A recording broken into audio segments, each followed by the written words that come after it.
Ito tayo sa puno ng kalamunggay ko, guys. Ito yung kalamunggay ko. Taas na. So, yan. Diba? Malaki na ang puno.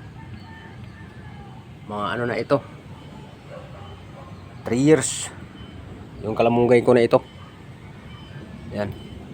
Yung kalamunggay ko ito is 3 years na siya. So, mataas na siya. Kailangan na ng hagdan para makaakyat tayo. Para makakuha tayo ng ano niya, dahon. Yan o. Bala ko na putulin to, guys, kasi kailangan ano naman siya ng ano dito sa baba. Yan o, taas na masyado. Ito yung gagamitin nating hagdan para maakyat siya. Ito yung hagdan niya. Yung hagdan ko. Akyatin natin, guys. Kasi para makakuha tayong dahon.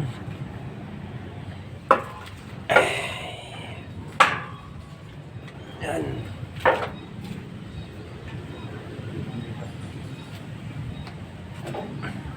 Nakaw pa yung ano dito ah. Nakaw yung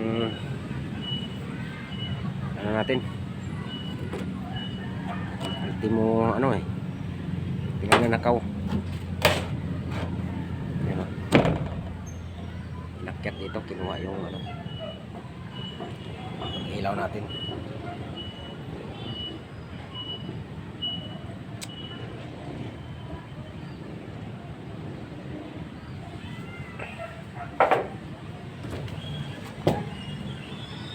Patay ng dahon. Pinali yung ilaw ko sa ano, yung solar ko dito. Yan o. Inakaw. Walang hiya rin naman itong tao ay. Interesan yung ano ko.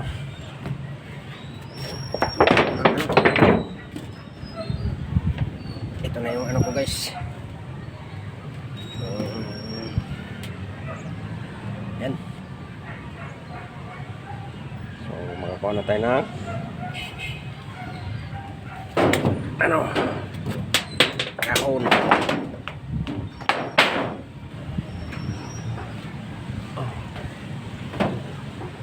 Ulit lang naman. Ulit natin.